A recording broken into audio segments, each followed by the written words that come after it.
met him, I thought, we need to hear this man at African Nazarene University. And I've also just learned that he sings. He'll probably do a special. That's because I've learned that he presented those of us who are my age and higher would know joy bringers. Yes, you see, there are people who identify with me. The rest of you, we shall tell you stories of joy bringers that he presented joy bringers between 1984 and 1994. So you can tell where you are at that time. That it was a music program on TV, one of the beloved ones that we had in the days. I have the honor to introduce Reverend Dr. Mwalw'a. He comes to us from AIC Milimani. He's a senior pastor at AIC Milimani, and at this point I shall not mention who goes to AIC Milimani amongst us. He's married to one wife, Janet, and they have 3 grown-up children. He has served at Desta as the chaplain for 15 years, so I'm sure he understands what it means to be a chaplain of a private university and a Christian university at that, and so he understands the students there. He's also served at several AIC congregations, Ziwani, Dandora, and Plainsview. He's also served in the National Board for Youth for Christ. He has studied a lot from various universities: Scott Christian University, Grace University, Africa Leadership University, Africa International University, and Asbury Theological Seminary. Please help me and put our hands together for Reverend Dr.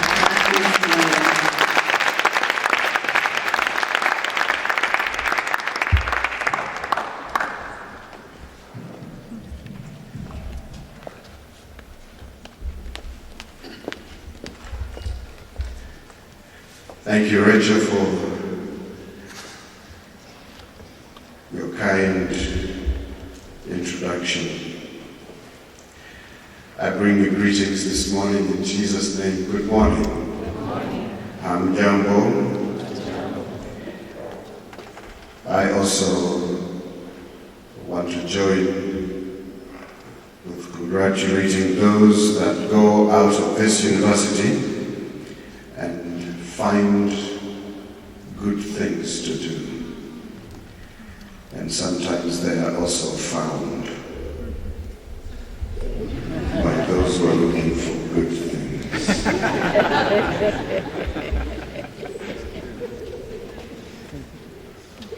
I want to take this opportunity also to bring greetings from my colleagues that we serve together at AIC Milimani in Nairobi. I found that it was quite a drive out here, so I decided to wake up early so that I would be here in good time, and I thank God that I was able to be here in good time. I want to thank the chaplaincy for inviting me and risking this hour to a stranger. When Rachel communicated to my secretary, I believe that there was a time limit that was set for the chapel session this morning. So what I decided to do was to divide up my time so that I would spend just a couple of minutes, about 7 minutes or so, and do the preliminaries and warm up and look at you and feel comfortable with you and just relax. So please do me a favor by just making me feel at home. Give me a smile. If you don't like my nose, look at something else.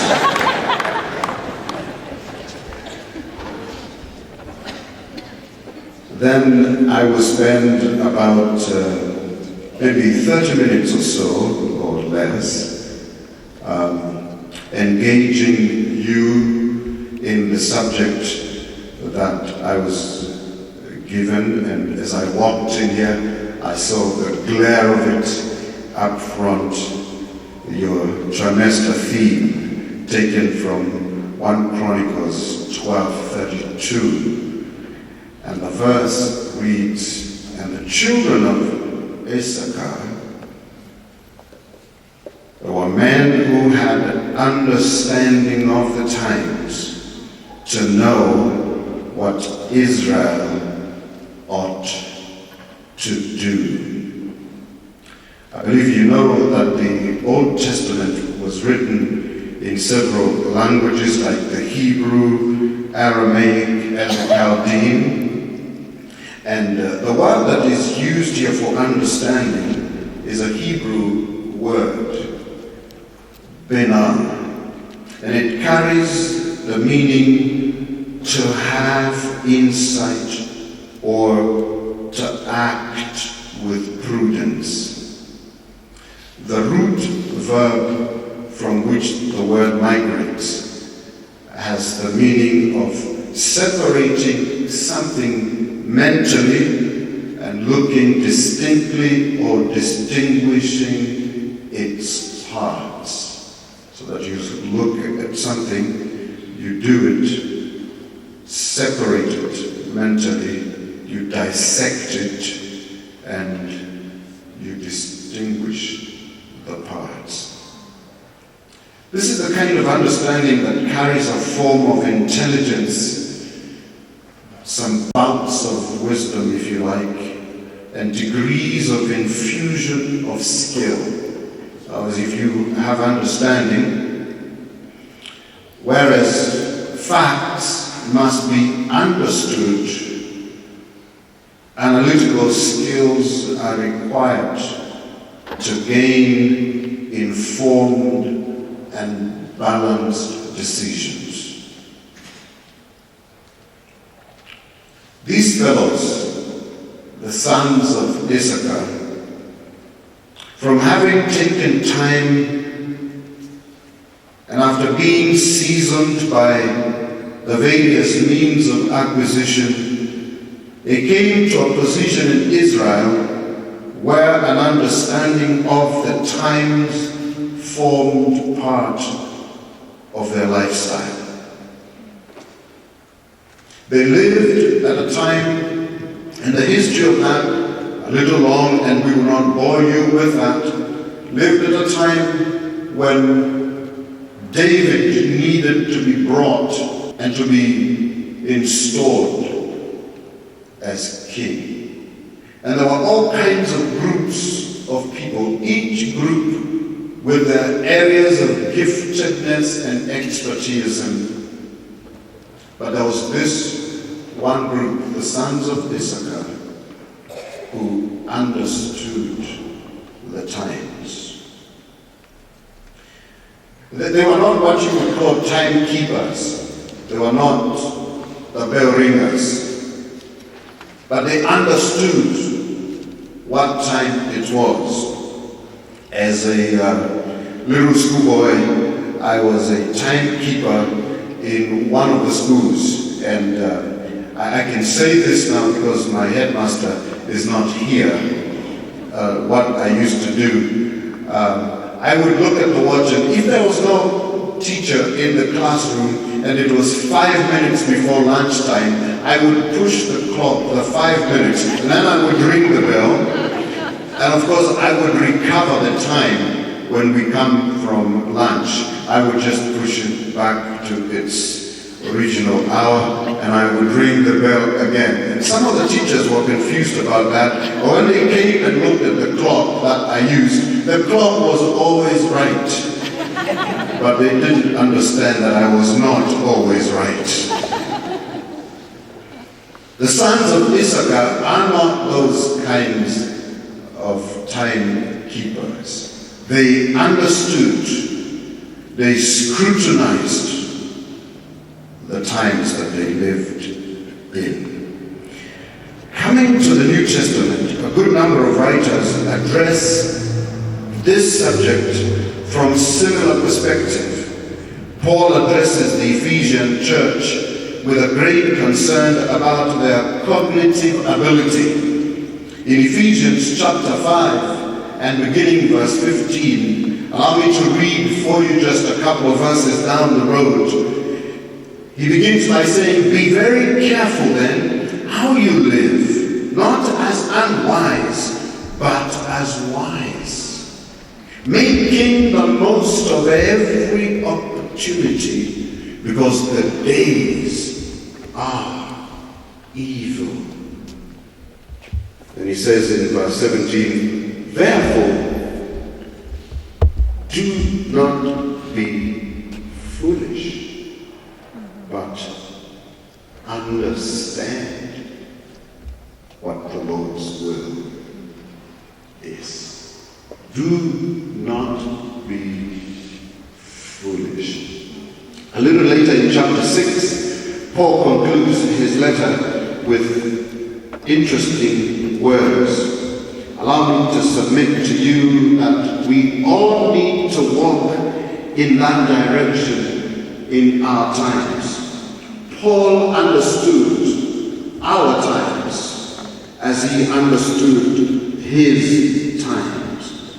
So he wrote to the church at Ephesus in Ephesians chapter 6, between verse 10 and the end of that chapter, but we're interested today by looking at just a couple of verses, verse 10 to 13. He says in verse 10, "Finally, be strong in the Lord and in his mighty power." Verse 11, "Put on the full armor of God so that you can take your stand against the devil's schemes." Verse 12, "For our struggle is not against flesh and blood, but against the rulers, against the authorities, against the powers of this dark world, and against the spiritual forces of evil in the heavenly realms. Therefore, put on the full armor of God, so that when the day of evil comes, you may be able to stand your ground, and after you have done everything, to stand."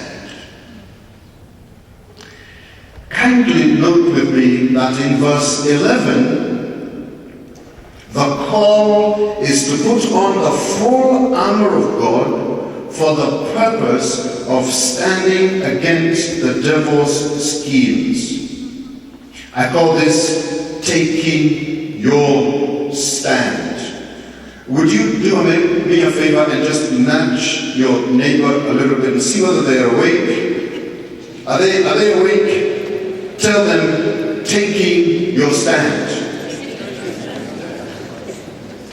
I hope they believe that. Just tell them, taking your stand. That's in verse 11. Then I want you to note in verse 13, the call is to put on the full armor of God for the purpose of standing our ground when the day of evil comes. So I call this standing your ground. So there are two stands to take. One is to take your stand, and the other one is standing your ground. Hello? Yeah. Are you there? Yeah. Ask your neighbor, which stand? Just ask them, which stand? I want to leave you this morning with a couple of thoughts that are gleaned from these passages. And the reason I do that is because I understand that in chapels, it's not like a church. At church, people just come to church, and you know, that's it.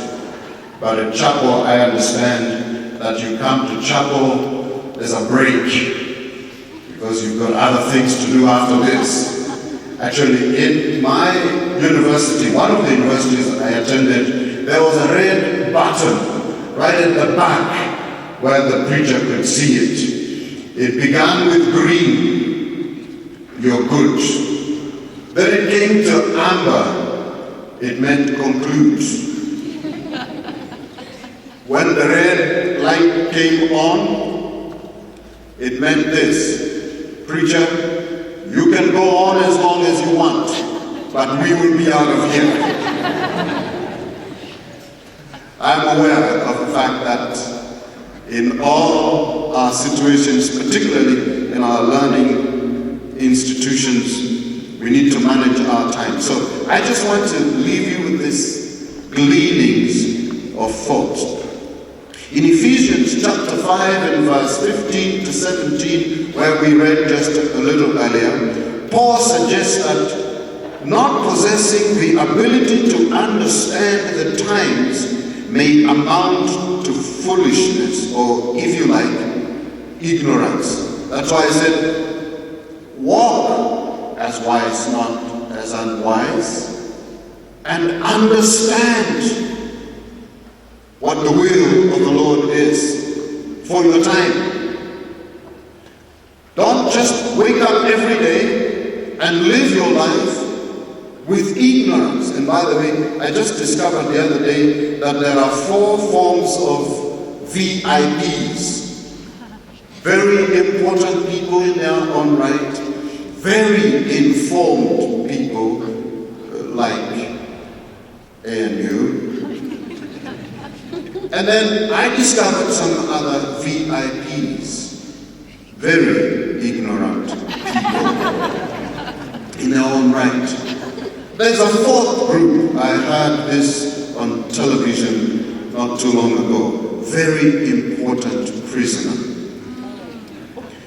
VIP. So when you go to a function and you see it is written on the tents, like you do very many times, VIP, please just inquire which VIPs are sitting there. Otherwise you'll be sitting at the VIP tent only to be moved because you don't belong there. You could be an important prisoner, or you could be a very ignorant person. And Paul says, when you do not understand the times, it may just amount to ignorance. And then in chapter 6, Paul reveals this important, crucial information. He says, first, what we struggle with is not our flesh and blood, not this body. When you struggle with drugs, when you struggle with sex, and you ask me, do people struggle with that? You ask me, being a chaplain for 15 years at Daystar University, and do people struggle with sex? Yes, they do. And you sometimes think it is just the students. Now that I am not speaking to Daystar, I can tell you, it is not just the students. Even the grown-ups, the faculty, the cleaners, who runs around with people's wives. Do you think those are students? Those are the married people because they know how it is, so they can change. If you struggle with anger, if you struggle with jealousies, or if you come from where I come from, jealousies, if you struggle with envies, or perhaps you struggle with witchcraft, or you know somebody who does, or you struggle with political ills, our struggles are not with flesh and blood. Paul suggests that we struggle with something greater. There is a force that is behind us, and he calls these the rulers. We struggle against the authorities, against the powers of this dark world, and against the spiritual forces of evil in the heavenly realms. And if you fail to understand that, you will continue in your struggle, you will continue in suffering, you will continue in your challenges, and you will probably go to the grave struggling. Paul says, understand this. Secondly, Paul, using imperatives, he commands the Ephesians to do three crucial things. The first one, he says, be strong in the Lord and in his mighty power. I love that song. Our God is great. Our God is stronger. Our God is higher. Because you see, the guns are not strong. If they were strong, there would be no Al-Shabaab.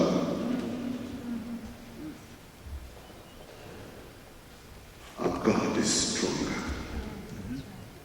Be strong. And some of you are sitting here saying, you know, I know I'm weak. Just give me time. When I finish and when I finally get a PhD, I tell you, brother or sister, I have seen PhDs. I've interacted with them who are weak. I have met PhDs who are divorcees. How come your PhD didn't help you to keep your marriage? Be strong in the Lord, because that's the only place. That's how your marriage can be strong. That's right. That's right. Your PhD will help you to earn a living for your family. But to keep your family, be strong in the Lord. And then he says, take your stand against the devil's schemes. The devil. By the way, I'm a Kamba. For those of you, if that means anything to you. I come from Texas. Now, Texas is just about 2.5 hours from here. If you go directly east, you hit a place called Kitui. That's where you have, you see, in the American Texas, that's where you find cowboys. But if you get to the Kenyan Texas, that's where you find cows. That's the short of cowboys, you know. So, right there, when we do the translation for the Bible, we did all kinds of gymnastics with it. So when we came to the word devil, there was no word devil in the Kamba. So the translators of the Bible just improvised. They put an N, which we call a prefix, and then they put at the end an I, which is a suffix. So the devil in Kamba is Ndevili, which is very English. Not only are you to be strong in the Lord, but you are also to take your stand against the devil's schemes. He is a schemer. Every day scheming through your roommate, scheming sometimes in the streets, scheming as you get into the matatu, scheming through your neighbors. He is a schemer. Take your stand. Don't walk around like a weakling. Put on the full armor of God so that you can stand, because you're a soldier in the kingdom. Stand against the devil's schemes. And then lastly and thirdly, Paul says in verse 13, stand your ground. There's something that belongs to you. There's something that is yours. And not only are you going to take your stand, you're going to take your ground, and you will stand. Stand for it. Your innocence, your virginity, your drug-free body. Take your ground. Your HIV-free ground. Take it. You don't have to be positive. There are times that negative is good. You can be negative. You don't have to be HIV positive.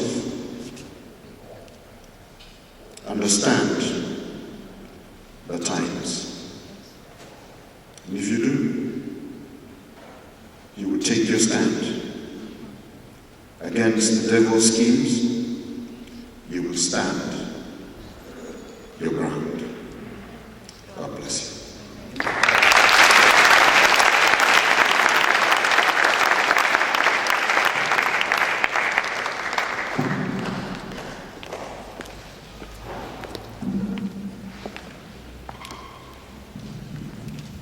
Let's appreciate Reverend Mwalw'a again.